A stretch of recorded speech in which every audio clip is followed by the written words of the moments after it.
안녕하세요. 지금부터 이제 여러분들과 전산개론 독학사 1단계 전산개론 공부할 장경입니다. 네, 지금 OT를 좀 한번 전체적인 설명을 한번 드릴게요. 지금 우리 전산개론은 사실은 시험 문제가 그렇게 어렵게 나오지는 않아요. 그래서 한번 책을 한번 훑어보시고 문제를 좀 풀어보시면 크게 어렵지 않은데 가끔 헷갈리는 문제들은 좀 있어요. 그러니까 그런 것들을 유의해서 보시면 좋겠고요. 최근에는 프로그래밍 언어도 조금 나올 때가 있고, 그 다음에 또 아니면 뭐 신기술에 대해서 조금 뭐 얘기를 하는 경우도 있고요. 하드웨어의 장치나 컴퓨터 내부 장치나 이런 것들을 가끔 물어볼 때가 있어요.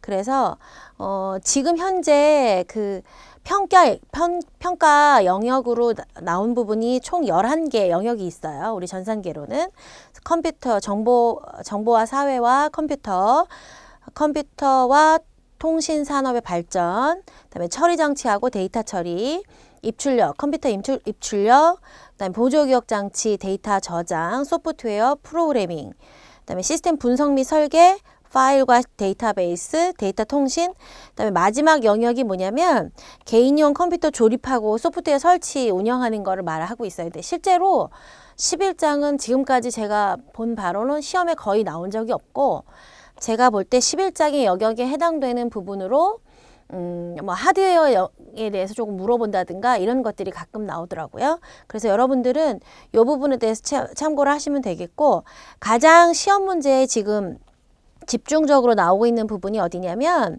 그 3장하고 그 다음에 5장, 뭐 6장, 7장, 8장 요 정도가 가장 많이 나오는데, 3장은 뭐냐면 그 처리 장치하고 데이터 처리하는 부분이죠. 그 다음에 입출력, 컴퓨터 입출력하는 거, 입력 장치, 출력 장치, 장치명을 물어보는 게 아니라 입력과 출력에 대한 데이터 변환이나 이런 것들 가끔 물어볼 때 있고요. 그 다음에 보조기억 장치하고 데이터 저장. 예전에 사용하던 보조기억 장치를 물어볼 때도 있고, 또 최근에 나오는 보조기억 장치를 물어보는 경우도 있고요.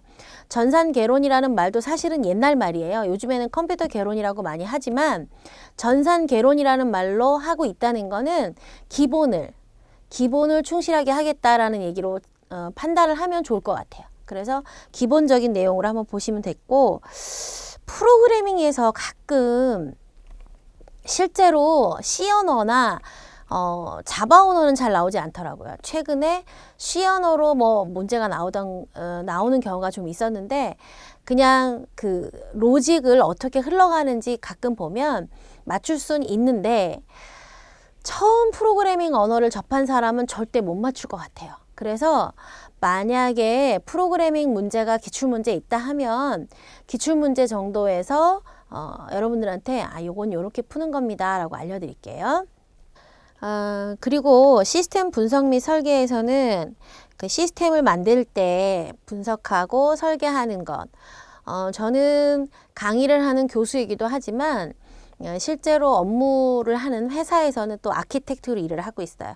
그런 사람들이 하는 부분이 시스템 분석 및 설계 단계에서 하는 거죠. 아키텍트들이 설계를 하죠. 그래서 여기에는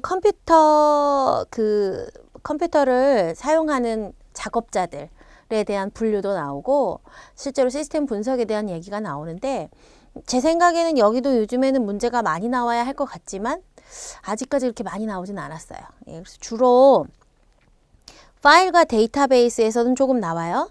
여기서는 많이 나오는 편이고, 데이터 통신 쪽에서는 가장 내기가 편하죠. 가장 내기가 편한데 어려울 수 있습니다. 그래서 10장 그 문서들을 10장에 있는 것들을 한번 보시면 좋겠고요. 그래서 기출 문제들을 한번 쭉 이렇게 훑어보면 기본적으로 컴퓨터 정보와 사회 쪽에서는 주로 그 컴퓨터의 기본 개념, 그 다음에 정보의 개념 뭐 이런 것들이 나와요. 그래서 그런 것들을 확인하시면 되고, 컴퓨터가 특징이 어떤가 뭐 이런 것들이 나오는데, 실제로 우리가 이제서 컴퓨터 특징이라는 걸 다시 공부한다는 건 우습잖아요. 그죠? 그래서 문제가 굉장히 쉽다. 이쪽에 나오는 문제는 굉장히 쉽다. 그리고 대신 그 컴퓨터를 어떻게 분류하냐, 컴퓨터의 그 뭐 1장에서 여러분들 다루고 있는 거는 사실은 전체적인 면에 대해서 한번 훑어보고 있는 거라고 보시면 돼요. 그래서 컴퓨터 하드웨어, 뭐 컴퓨터 분류, 그다음에 컴퓨터 역사 이런 것들이 나온다고 보시면 되겠고, 그다음에 이제 컴퓨터 통신하고 산업이 어떻게 변하나. 지금 이제 컴퓨터 통신이 너무 발전해서 휴대폰으로도 많은 걸 할 수 있죠. 그쵸? 저도 뭐 지금 일하는 곳에서는 휴대폰으로만 검색할 수 있어요. 정보를. 컴퓨터로 인터넷을 접속할 수가 없거든요. 그러니까 휴대폰으로 인터넷도 접속하고 회사에 뭐 문서도 보내고 이런 일도 해요. 그리고 또 그 결제도 하고, 네. 그 다음에 뭐 방송 강의도 듣고, 여러분들 지금 아마 하시는 것도 휴대폰으로 들으실 수 있죠. 그러니까 이런 것들을 할 수 있는데, 그 기반이 되려면 통신을 해야 되는 거죠. 그죠? 그래서 그 통신을 할 수 있는 기반이 되는 지식들, 그런 것들이 나와 있는 부분이고, 이 부분은 그래서 그 기반이 되는 것들에 대한 내용들이 나오는 거다라고 보시면 돼요. 그 다음에 이제 컴퓨터에서 가장 많이 처리되는 거, 컴퓨터에서 많이 이제 사용되는 거, 이거는 컴퓨터에 사용되는 건 데이터와 프로그래밍이죠. 이 데이터를 잘 프로그램이 가공을 해서 뭘 만드느냐? 정보를 만드는 거예요. 그쵸? 그래서 데이터는 실제로 움직이는 데이터, 그러니까 말들, 숫자들, 그림들. 요즘 세대에서는 뭐가 나오죠? 이미지, 그죠? 그 다음에 흐름, 그죠? 그 다음에 신호, 이런 것들 나오죠. 그런 것도 다 데이터가 되겠죠. 실제로 빅데이터 분석할 때 신호나 뭐 이런 것들 분석하죠. 그리고 요즘에 병원에서 나오고 있는 그 신호들을 그냥 버리면 아깝다 이런 얘기 하잖아요. 그게 왜 그러냐? 그것들을 잘 받아서 처리하면 프로그램을 잘 짜서 처리하면 실제로 좋은 정보가 되고, 아, 이 사람 현재 병원에 응급실에 누워있는 이 사람은 곧 암에 걸릴 수 있어 라는 데이터를 뽑아낼 수도 있다는군요. 그래서 그런 것들을 만들어낼 수 있는데, 그러려면 이 데이터는 어떤 단위로 처리를 하고 어떤 속도를 가지고 있고 기억장치는 어떻고 뭐 이런 것들을 알아야 되잖아요. 그래서 그런 기반 지식들을 배우는 곳이라고 보시면 돼요. 그 다음에 그 컴퓨터 입출력 장치는 뭐 사실 그렇게 많이 나오는 건 입출력 장치야. 뭐 입력하는 건 입력 장치, 출력하는 건 출력 장치. 그런데 실제로 우리가 스마트폰도 입출력 장치라고 할 수 있겠죠. 그죠? 왜요? 거기다가 키보드 눌러서 데이터 검색할 수 있고요. 그죠?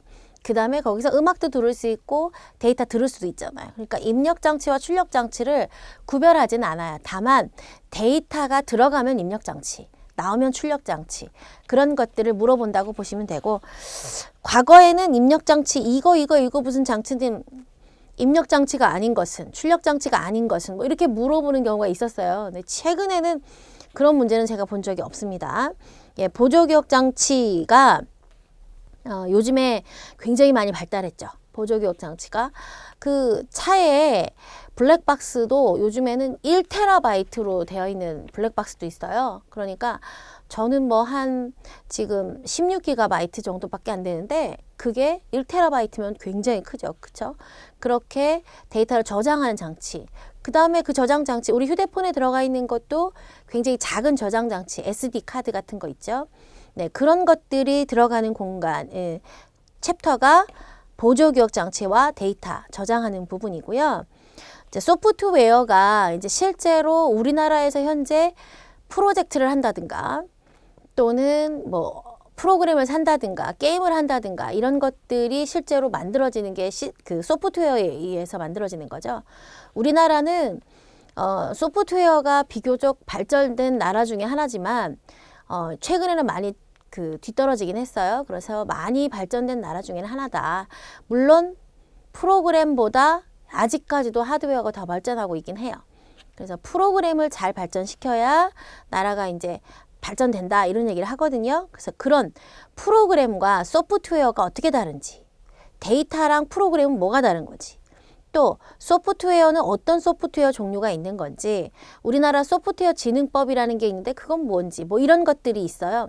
그래서 제가 재밌게 풀어가면서 이거는 요런 거구나 하고 어려운 내용이지만 재밌게 풀 수 있는 곳이기도 해요.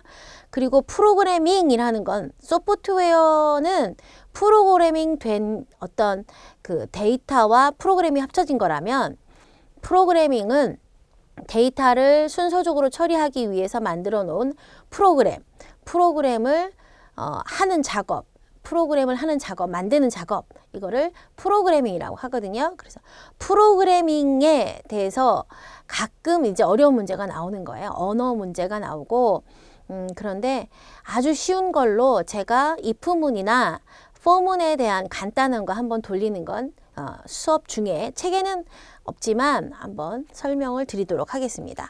네, 그리고 이제 시스템 분석하고 설계하는 단계, 요거는 실제로 프로젝트를 하게 되면요, 제일 처음 들어가서 지금 제가 하고 있는 프로젝트도 굉장히 큰 프로젝트인데 1년, 2년, 3년 이렇게 해요. 그러면 그 프로젝트가 처음에 들어갔을 때 분석을 하고 예전에는 어떤 데이터들이 처리가 됐고 어떤 처리를 했다면 지금은 어떻게 하겠다 이렇게 분석하는 단계가 있고, 분석을 잘 했으면 그 분석을 기반으로 투비 소프트웨어, 앞으로 만들어질 소프트웨어에 대해서 요러한 내용으로 설계를 해서 요러한 구조와 데이터들 처리하는 방식으로 만들어내자 하고 아키텍처를 설계하죠. 그런 과정들에 대한 설명이 들어가면 되게 어렵겠죠. 그래서 그거보다는 살짝 그런 내용이 있지만 그거를 조금 더 편하게 쉽게 이해할 수 있는 부분으로 하면 되고, 시험 문제는 많이 나오진 않지만 가끔씩 한두 개씩 나올 수 있는 부분이다. 그 다음에 파일과 데이터베이스 부분은 파일 처리하고 데이터베이스 하는데, 자, 예전에는 파일로 처리했어요. 지금은 데이터베이스 처리합니다. 데이터베이스도 굉장히 많이 발달했죠. 그래서 정형 데이터도 있고 비정형 데이터도 처리를 해요. 비정형 데이터에 지금 떠돌고 있는 많은 비정형 데이터에 대해서 처리하고 있는 가장 유명한 것, 빅데이터죠. 지금 선거에 대한 것도 빅데이터 분석해서 처리한다. 그다음에 지금 어떤 범죄자가 범죄를 저질렀을 때 그거를 찾아내는 방식을 빅데이터 분석한다. 이런 얘기 많이 하잖아요. 그런 데이터베이스 분석, 데이터베이스에 대한 그 데이터가 들어가 있는 공간, 우리는 그건 데이터베이스라고 하고요. 파일들이 들어가 있는 공간은 그러니까 프로그램과 데이터들이 들어가 있는 공간은 파일이라고 해요. 그래서 이 파일과 처리 부분은 많이 나올 수 있는 부분이고 가끔 많이 나오는 편에 해당되는 부분이기도 한데 좀 어려울 수도 있는 부분 중에 하나입니다. 그리고 마지막으로 그 데이터 통신. 데이터 통신은 실제로 지금 우리가 하고 있는 것도 데이터 통신이라고 할 수 있겠죠. 데이터가 전달되는 게 데이터 통신이에요. 그렇죠?